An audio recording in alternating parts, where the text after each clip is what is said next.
Bonjour chers amis et bienvenue.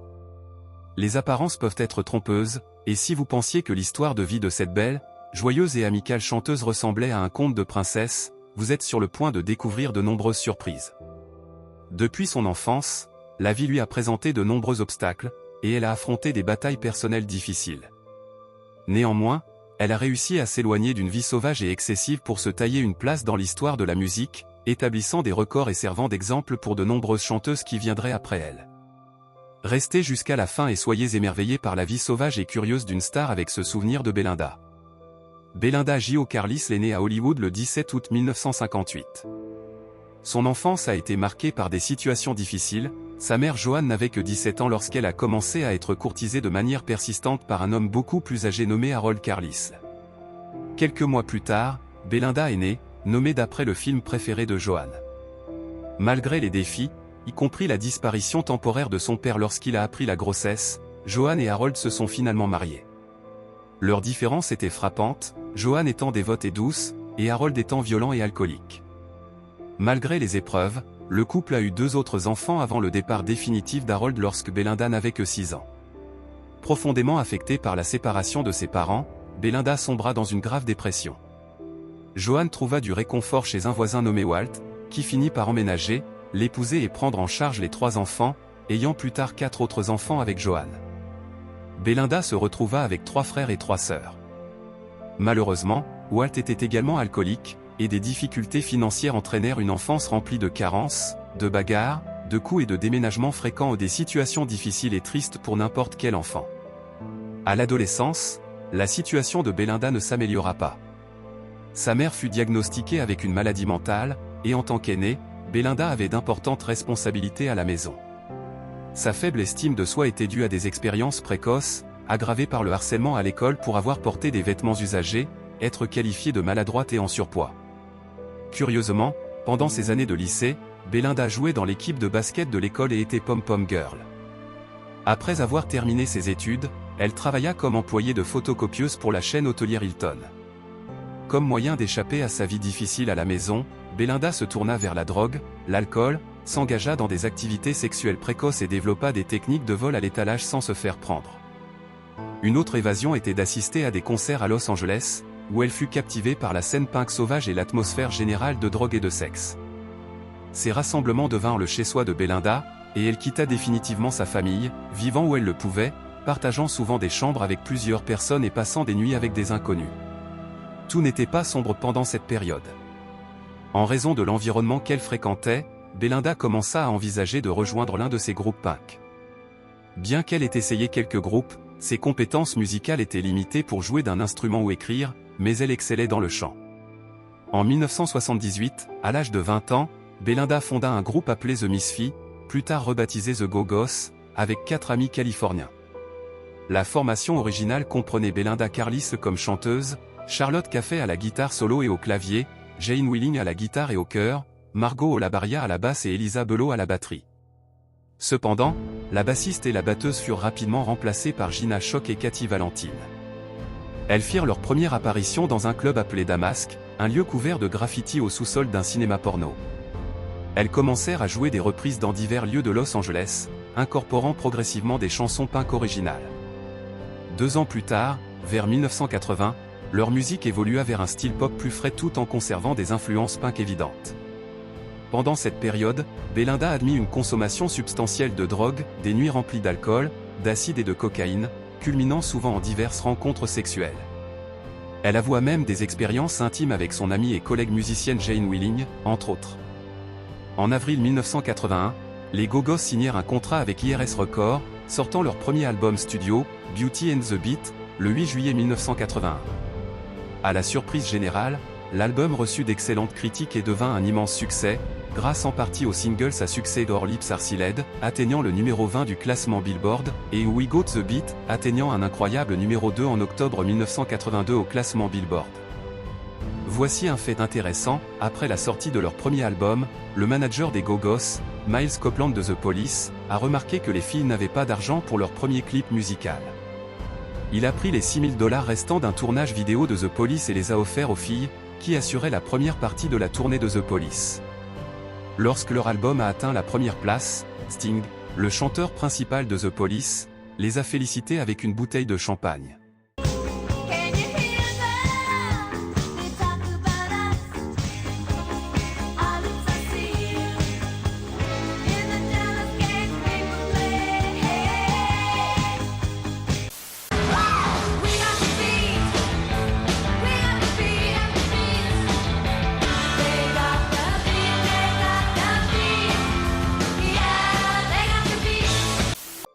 Belinda Carlisle l'a admis qu'après le succès de leur premier album, elle a été confrontée à une immense pression en tant que chanteuse principale, mais aussi en raison d'être appelée la ronde du groupe.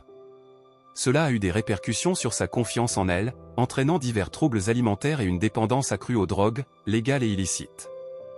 La célébrité a apporté d'autres défis, notamment le retour de son père biologique, qui a cherché à renouer après avoir vu sa notoriété. Malheureusement, il l'a visitée après l'un de ses concerts alors qu'elle était fortement intoxiquée, et leur interaction consistait en des reproches incompréhensibles. Quelques jours plus tard, Belinda a clairement fait savoir qu'elle ne voulait plus avoir affaire à lui pour le reste de sa vie. Malgré le succès incroyable de leur premier album, les tensions ont augmenté parmi les membres du groupe. La forte dépendance aux drogues a entraîné des incidents et des conflits, surtout lorsque des gains importants sont arrivés. Belinda et Gina ont reçu beaucoup moins d'argent que les autres parce que Charlotte, Cathy et Jane gagnaient des droits sur les chansons qu'elles écrivaient, qui étaient presque toutes. Malgré les différences, les filles ont essayé de se motiver et ont travaillé dur pour sortir leur deuxième album, intitulé Vacation, le 20 juillet 1982. Bien qu'il se soit moins bien vendu que le premier, il s'est bien classé dans le classement Billboard des albums, atteignant la 8e place. Le single le plus réussi était sans aucun doute Vacation, qui a atteint la 8e place des charts, suivi de Get Up and Go et Ella Hall, qui ont bien performé mais n'ont pas atteint le top 40. Le groupe entièrement féminin a continué à voyager et à se produire, surprenant beaucoup par leur comportement rivalisant avec les groupes de rock masculins les plus indisciplinés. Une anecdote incroyable concerne les Go-Go's qui ont été expulsés de la loge d'Ozzy Osbourne lors d'une fête en raison de leur intoxication excessive et de leur comportement. Cela donne un aperçu de la difficulté des choses.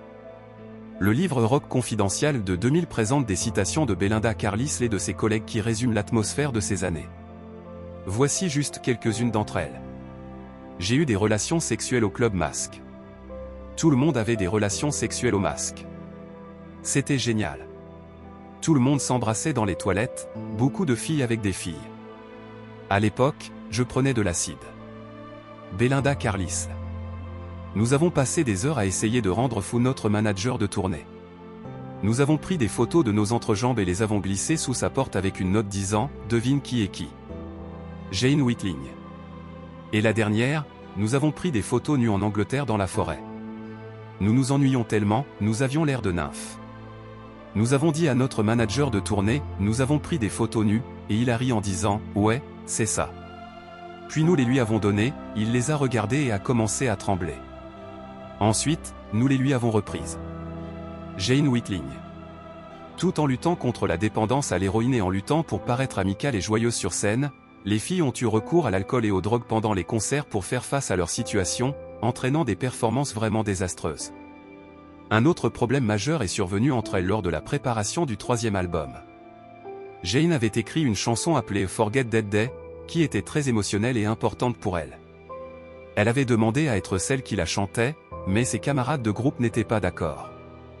Pour Jane, cela a semblé une trahison massive. À ce moment-là, le manager du groupe, essayant d'apaiser les tensions, a annoncé qu'à partir de ce moment, les bénéfices de l'album seraient partagés également entre toutes les filles. Cependant, Jane, qui avait écrit une partie significative des chansons, n'était pas d'accord et a ensuite démissionné du groupe. Le troisième album du groupe s'intitulait The Tag Show et est sorti le 19 mars 1984. Cet album n'a vendu qu'environ 500 000 exemplaires, et seule l'une de ses chansons a réussi à se hisser dans le top 20 du Billboard, atteignant sa meilleure position à la 11e place. Même si Jane avait déjà quitté le groupe, elle était obligée de participer à la tournée et aux activités promotionnelles en raison d'un contrat signé jusqu'à ce jour-là. Jane affirme qu'elle n'écoute jamais cet album en raison de l'amertume qu'il a laissé. Après avoir honoré leurs engagements pour le troisième album, Jane est partie, et initialement, ses camarades de groupe l'ont remplacée par une autre membre nommée Paula Jean Brown. Cependant, après quelques concerts, Belinda Carlisle et Charlotte Caffey, également fatigués et épuisés, ont décidé de dissoudre le groupe définitivement en mai 1985. La même année 1985, Belinda a commencé à travailler sur son premier album solo. Quelques mois plus tard, le 12 avril 1986, elle s'est mariée avec l'acteur et producteur de cinéma Morgan Mason. Le couple a accueilli leur unique enfant, James Duke Mason, le 19 mai 1986.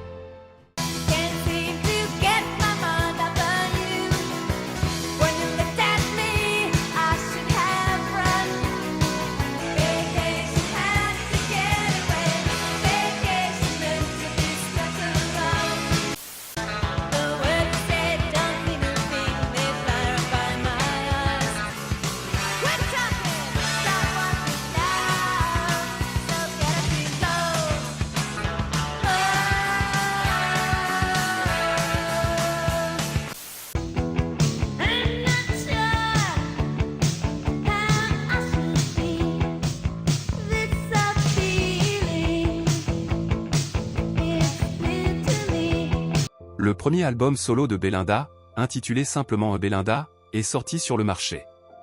Bien qu'il se soit bien vendu, il n'a eu qu'un seul succès dans le top 10 du Billboard, la chanson Mad About You, qui a atteint la 3e place. Une autre chanson qui a attiré l'attention était Lee Feel the Magic. Cet album présente quelques faits intéressants qui méritent d'être mentionnés. Par exemple, la chanson Yiddish était initialement destinée au groupe Bungle, et bien qu'elle ait été rejetée, ils ont fourni les chœurs dans la version de Belinda. Un autre détail intéressant est qu'Andy Taylor, membre de Duran Duran, a joué de la guitare dans la chanson la plus réussie, Mad About You, et peut être vu dans le clip. Un détail assez particulier. En 1987, Belinda Carlisle a été conseillée par les producteurs de changer légèrement son image, de faire pousser ses cheveux plus longs et de se concentrer sur un son pop des années 80 pour le prochain album afin de surpasser le succès du premier.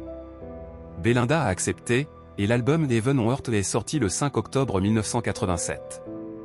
Le succès a été immédiat, l'album a été bien accueilli, et 3 de ses chansons sont entrées dans le top 10 du classement Billboard, I Get Weak, Circle in the Sand et la chanson qui allait devenir la plus célèbre et réussie de Belinda Carlisle, la merveilleuse ballade Heaven is a Place on Earth. Elle a atteint la 1re place du classement Billboard le 5 décembre 1987, et a également décroché la 1re position au Royaume-Uni, en Irlande, en Suède, en Nouvelle-Zélande, en Norvège et en Afrique du Sud. Curieusement, la vidéo de cette superbe chanson a été réalisée par Diane Keaton, et l'homme apparaissant avec la chanteuse est Morgan Mason, son mari. Le 3 octobre 1989, le 3e album intitulé Runaway Horse est sorti. Ce travail a été beaucoup moins réussi que les 2 albums précédents, avec des ventes nettement inférieures. Cependant, 4 de ses chansons ont réussi à entrer dans certains classements importants. La chanson Olive a Light On a atteint la 11e place aux États-Unis, We Want the Something a atteint la 6e place en Angleterre, La Luna a atteint la 6e place en Finlande, et Summer Rain a atteint la 6e place en Australie. When I'm with you, I shake inside.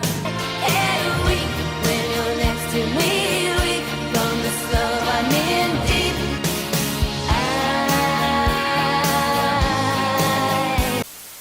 Waves crash, baby, don't look back.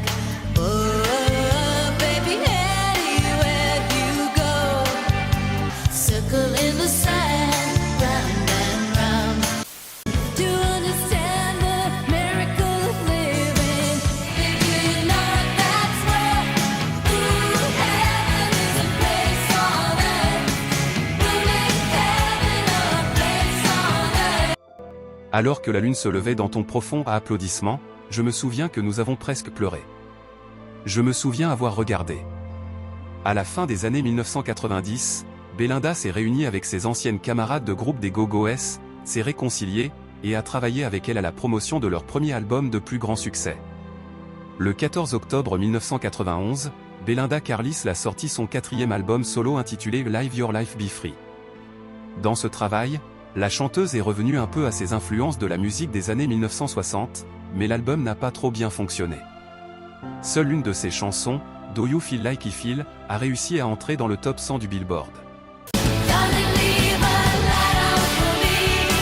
Give you all the love that you need.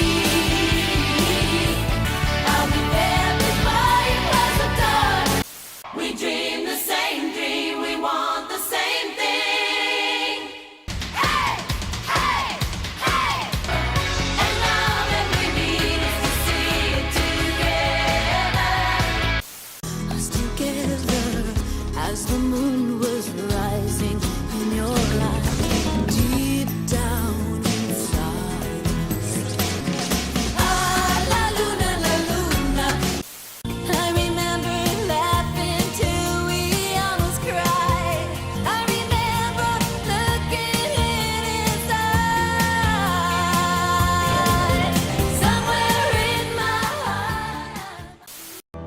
fait, ce serait la dernière chanson de toute sa carrière à entrer dans les classements américains. En septembre 1993, son 5e album, Real, est sorti. Dans cet album, Belinda a beaucoup collaboré avec son amie et ancienne membre des Go-Go's, Charlotte Caffey. En conséquence, les chansons ressemblaient davantage au groupe qu'à ses œuvres solo précédentes. Malheureusement, l'album s'est mal vendu aux États-Unis, bien qu'il ait légèrement mieux performé au Royaume-Uni. La seule chanson à succès était Big Scary Animal. En 1994, les Go-Go's se sont réunis pour la sortie de leur deuxième album de plus grand succès, Return to the Valley of the Go-Go's, qui comprenait 3 nouvelles chansons. Les fans étaient enthousiastes car cela semblait être une réunion définitive, mais après des concerts promotionnels, le groupe s'est séparé à nouveau. Belinda est alors retournée travailler sur son prochain album solo, A Woman and a Man. Le 6e album est sorti le 11 septembre 1996, et bien qu'il n'ait pas connu de succès aux États-Unis, il s'est bien comporté au Royaume-Uni. La chanson In Deep a atteint la 6e place, et la chanson Always Breaking My Heart, écrite et produite par Per Gess de Roxette, a atteint la 8e place. Cet album contenait également 2 chansons remarquables, Love in the Key of C et California, cette dernière bénéficiant d'arrangements et de chœurs de Brian Wilson des Beach Boys. En 1997, Belinda a enregistré I Want to Say, I'm in Love, pour le film à succès de Disney Hercule. En 2001, les Go-Go's se sont à nouveau réunis et ont sorti un album studio avec du nouveau matériel, God Bless the Go-Go's. L'album a reçu des critiques mitigées mais a été salué par leurs fans. Avant la fin de 2001, Belinda Carlisle est apparue nue dans le célèbre magazine Playboy, un geste critiqué par certains et salué par d'autres. Qu'en pensez-vous? Laissez votre commentaire ci-dessous. Les derniers albums de Belinda sont sortis en 2007 et 2017, et sa dernière œuvre était un petit EP de 5 chansons intitulé Kiss Miss, sorti en mai 2023. Cependant, ces productions n'ont pas eu une véritable pertinence dans les classements, bien qu'elles aient été très appréciées par les fans de la chanteuse. Ces dernières années, Belinda s'est concentrée sur la sortie d'albums de compilation, a donné des concerts en solo et avec les Go-Go's, et a collaboré à diverses causes humanitaires pour aider les animaux et les femmes appauvries dans les pays africains. En 2010, Belinda a publié son autobiographie, où elle s'est ouverte sur les traumatismes de son enfance, les problèmes avec ses parents, et a raconté certaines des choses folles qui se sont produites pendant son temps avec le groupe. Elle a avoué qu'elle était dépendante de la cocaïne pendant 30 ans, une lutte qu'elle a réussi à surmonter en 2005 mais a essayé de dissimuler tout au long de sa carrière. En 2011, Belinda Carlisle et ses camarades de groupe des Go-Go's ont reçu leur étoile sur le célèbre Hollywood Walk of Fame. De plus, en mai 2021, le groupe a été intronisé au Rock and Roll Hall of Fame. Pendant la cérémonie, les filles ont interprété 3 de leurs succès. Ces dernières années, Belinda a fortement soutenu les droits des LGBT, commençant ses efforts après que son fils Duke soit sorti comme gay à l'âge de 14 ans. La chanteuse a déclaré que cela avait été difficile pour elle d'accepter l'homosexualité de son fils, malgré avoir eu des expériences sexuelles avec ses camarades de groupe et d'autres femmes pendant sa jeunesse. Elle pensait que ces expériences faisaient simplement partie de l'expérimentation ou des conséquences de faire la fête et de boire. Cependant, les expériences de son fils l'ont fait changer d'avis, et elle soutient maintenant les droits des personnes homosexuelles. Eh bien, mes amis, c'est ainsi que nous arrivons à la fin de l'histoire de Belinda Carlisle. Une femme qui, malgré les nombreux obstacles auxquels elle a été confrontée depuis son enfance, a réussi à se frayer un chemin et à laisser son empreinte dans l'histoire de la musique. Laissez votre opinion dans un commentaire sur l'histoire d'aujourd'hui et dites-nous d'où vous regardez. À bientôt dans une autre vidéo.